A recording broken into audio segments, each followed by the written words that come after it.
तीर्थंकर भगवंतों की स्तुतियां आचार्यों ने बहुत लिखी हैं। आचार्य समंतभद्र महाराज जी ने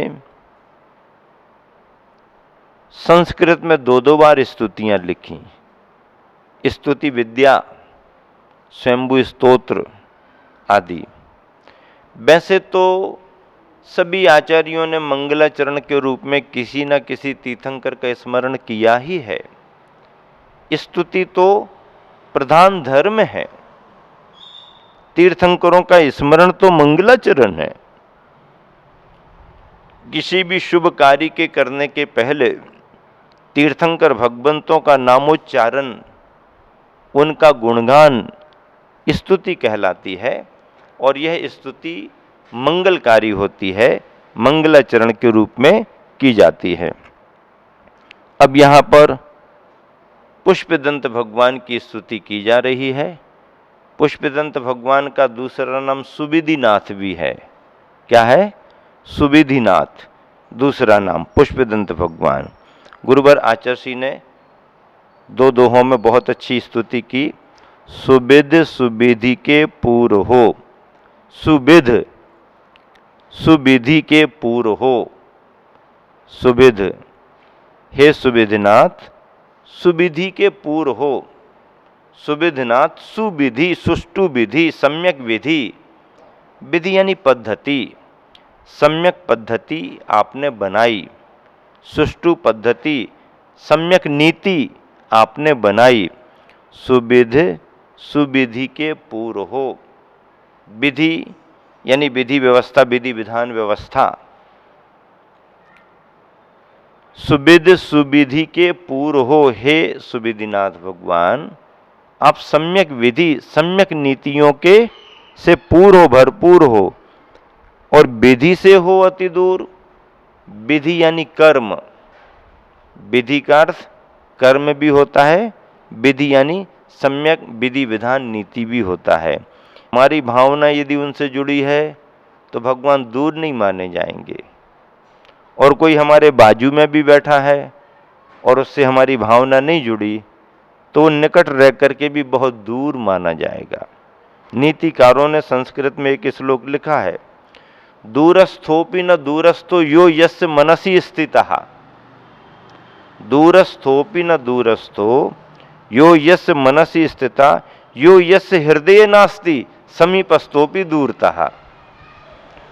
दूर रहते हुए भी वह दूर नहीं माना जाता जो जिसके मन में स्थित है। मन में स्थित है तो दूर रहते हुए भी दूर नहीं माना जाएगा। लेकिन यो यस्य हृदये नास्ति, जो जिसके हृदय में नहीं है, हृदय में उसके भाव नहीं है, तो दूरस्थ, यो यस्य हृदये नास्ति समीपस्थोपि दूरतः। जो जिसके हृदय में नहीं है वह समीप रहते हुए भी, यानी निकट रहते हुए भी दूर रहने के समान है।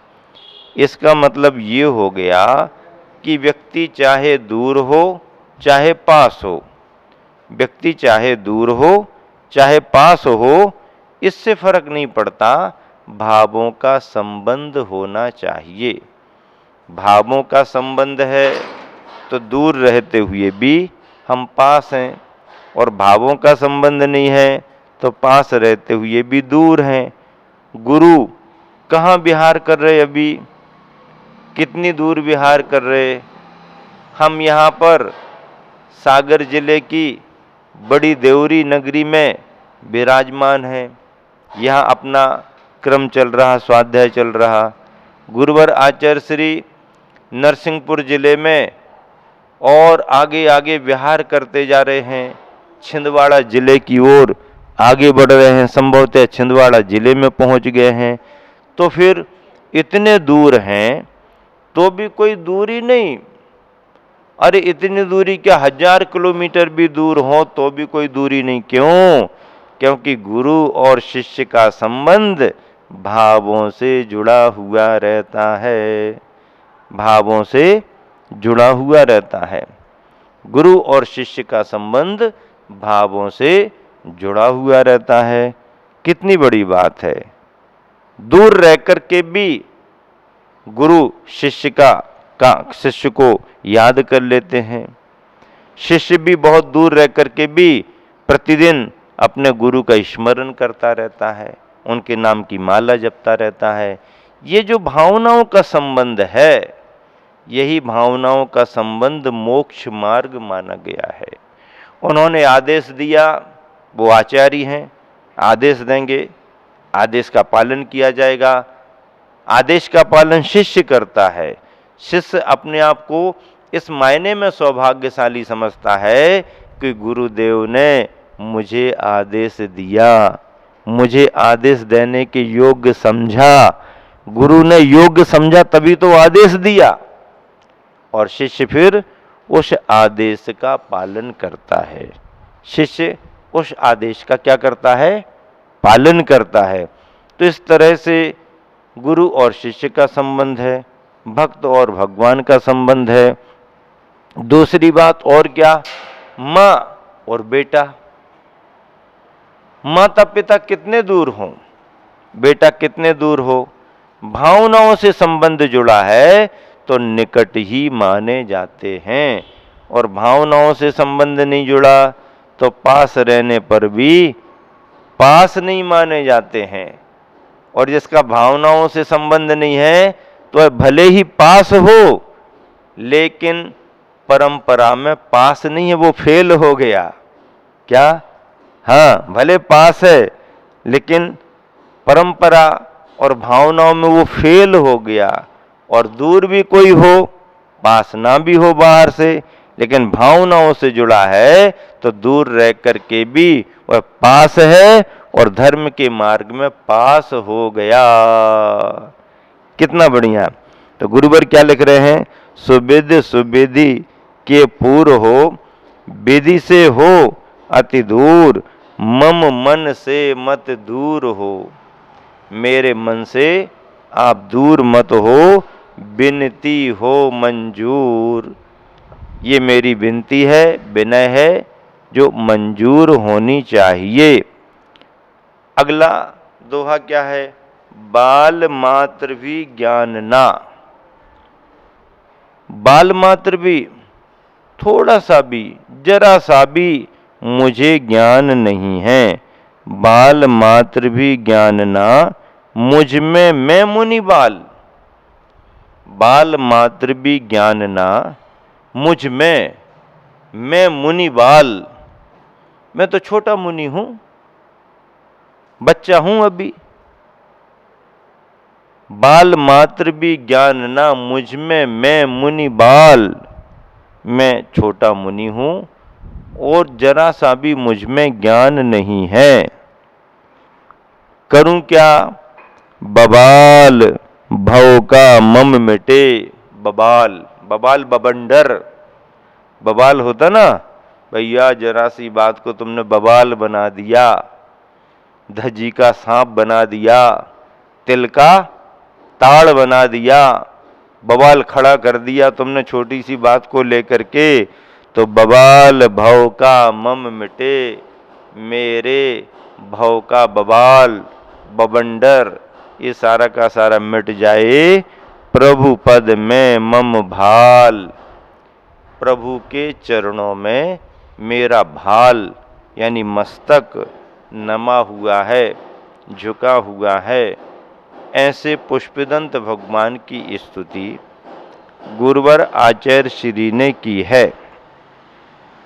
दो दोहों में ही अपना पूरा भाव पूर्ण समर्पण के साथ में गुरुवर ने व्यक्त कर दिया गुरु के द्वारा कि बाल मात्र भी ज्ञान ना। इतने बड़े गुरु, ज्ञानी गुरु क्या लिख रहे भगवान की भक्ति में कि बाल मात्र भी ज्ञान ना। तो ये बात सही है क्या? बाल मात्र भी ज्ञान नहीं है क्या गुरुवर को? अरे है तो बहुत ज्ञान, फिर ऐसा क्यों लिखा जाता? ये ज्ञानी गुरु की पहचान होती है। बड़े बड़े आचार्यों ने बड़े बड़े ग्रंथों को लिख कर के अंत में यही कहा कि मैं अल्पज्ञ हूँ, मुझे सुरत का ज्ञान बहुत ज़्यादा नहीं है। भक्ति से प्रभावित होकर के मैंने ये ग्रंथ लिखा, ये गाथाएं बनाई। अब इसमें कहीं पर कोई त्रुटि रह गई हो, वह भी जाने में नहीं, अनजाने में कोई त्रुटि हो गई हो, तो जिनवानी माँ मुझे क्षमा करे और विद्वत जन उसे सुधार करके पढ़ें। जिनवानी माँ मुझे क्षमा करे और विद्वत जन सुधार करके पढ़ें। कितनी लघुता! आचार्यों ने इसी लघुता के साथ ग्रंथों की रचना की है। हाँ, ग्रंथों की रचना सामान्य बात नहीं है। अपार श्रुत भक्ति होती है, जिनवानी के प्रति समर्पण होता है, गुरुओं के प्रति समर्पण होता है, गुरु परंपरा के प्रति बहुमान होता है। तब कहीं जाकर के कोई मुनि आचार्य अपने ज्ञान का सदुपयोग करते हुए ग्रंथों की रचना करते हैं, शास्त्रों को निबद्ध करते हैं, स्तुतियाँ और भक्तियाँ लिखते हैं। गुरुवर आचार्य ने उसी परंपरा को आगे बढ़ाते हुए लिखा कि बाल मात्र भी ज्ञान ना मुझ में, मैं मुनि बाल, बबाल भव का मम मिटे, बबाल भव का मम मिटे, प्रभु पद में मम भाल। भगवान के चरणों में हमारा भाल, हमारा मस्तक हमेशा झुका रहे, ऐसी भावना से गुरुवर ने भक्ति की है। पुष्पदंत भगवान का जन्म काकंदी नगरी में हुआ और उनके वैराग्य का कारण उल्कापात रहा। उल्काएं टूट करके गिरती दिखाई देती हैं। उस दृश्य को देख करके मन स्थिर हुआ और वैराग्य भावना आई तत्व ज्ञान के माध्यम से। तो वैराग्य का कारण उल्कापात रहा। दीक्षा ली, केवल ज्ञान पाया, धर्मोपदेश दिया और निर्वाण पद पाने की उस बेला में पुष्पदंत भगवान अपने समोसरण के साथ सम्मेद शिखर की ओर गए और योग निरोध करके समोसरण छोड़ करके फिर ध्यान किया। अंतिम ध्यान के द्वारा आघातीय कर्मों को नष्ट करके सम्मेद शिखर जी से निर्वाण पद प्राप्त किया। कौन सा पद प्राप्त किया? निर्वाण पद प्राप्त किया। घातीय कर्म तो पहले नष्ट हो गए थे, अघातीय कर्मों को भी नष्ट कर दिया। अब सिद्धालय में जाकर के विराजमान हो गए। नित्य निरंजन अविनाशी आत्मस्वरूप को प्राप्त कर लिया। ऐसे नित्य निरंजन और अविनाशी आत्मस्वरूप को पाने वाले, उसमें हमेशा हमेशा के लिए लीन रहने वाले पुष्पदंत भगवान की यहाँ पर स्तुति की गई है और दो दोहों के माध्यम से यहाँ पर सार सभी के सामने रखा गया है। गुरुओं की परंपरा में यही संदेश मिलता है कि अपने से बड़े, अपने से महान इष्ट जनों के लिए, परमेष्टि जनों के लिए, पूज्य जनों के लिए बहुमान और आदर देना चाहिए। सम्यक दर्शन के भावों में विनय एक ऐसा भाव है जो सहज और सभी लोगों के लिए उपलब्ध नहीं होती। परिणामों की विनय, बाहर से कोई भी झुक सकता है, डर करके भी झुक सकता है, भयभीत होकर के झुक सकता है, अथवा लोभ में आकर के झुक सकता है, अथवा किसी को धोखा देना हो तो भी झुक सकता है। क्या? डर करके भी झुक सकता है। भैया जान बचाओ, झुकने में क्या होता है। लोभ के कारण भैया झुको तो कुछ मिलेगा, या धोखा देने के लिए भी झुक सकता है। ये बाहर का झुकना है, मन नहीं झुका, शरीर झुक रहा है। लेकिन जिसके परिणामों में विनय भाव आ गया, जिसका मन स्वयं झुक रहा है, बार बार विनीत हो रहा है। किसके प्रति? पूज्य पुरुषों के प्रति, गुणी जनों के प्रति, गुणी जनों के प्रति विनय का भाव आ रहा है। डर से नहीं, लोभ से नहीं, धोखा देने के लिए भी नहीं। ना मन में डर है, ना किसी प्रकार का स्वार्थ लोभ है, और न किसी प्रकार की मजबूरी है, न धोखा देने का भाव है। ऐसे स्वतंत्र मन से, प्रसन्न मन से, अपने परिणामों से जो पूज्य पुरुषों के प्रति झुकने का भाव होता है, उनके बहुमान करने का भाव होता है, उनके आदर करने का भाव होता है, इसी को विनय कहते हैं। क्या कहते हैं इसको? इसको विनय कहते हैं।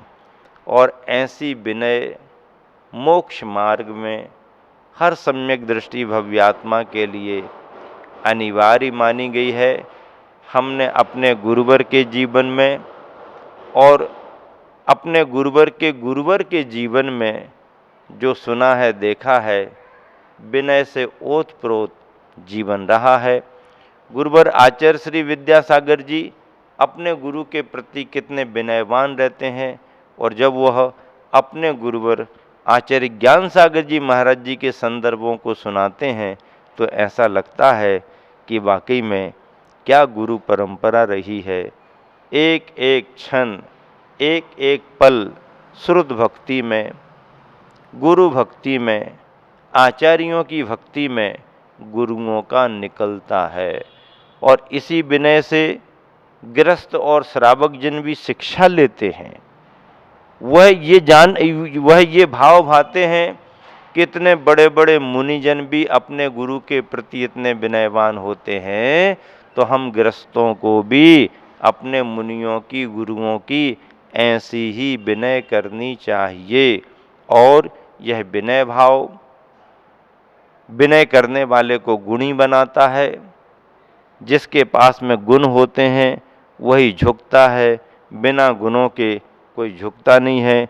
डालियों में फूल और फल ज़्यादा लगे हों तो डालियां झुकती हैं, और जिन डालियों में फूल फल है ही नहीं वो डालियां झुकती भी नहीं हैं। विनयवान मोक्ष मार्गी होता है, वह अपना कल्याण तो करता है, संसार में सभी का प्रिय भी बन जाता है। इसीलिए इसी शुभ भावना से विराम दे रहा हूँ। पुष्पदंत भगवान की जय।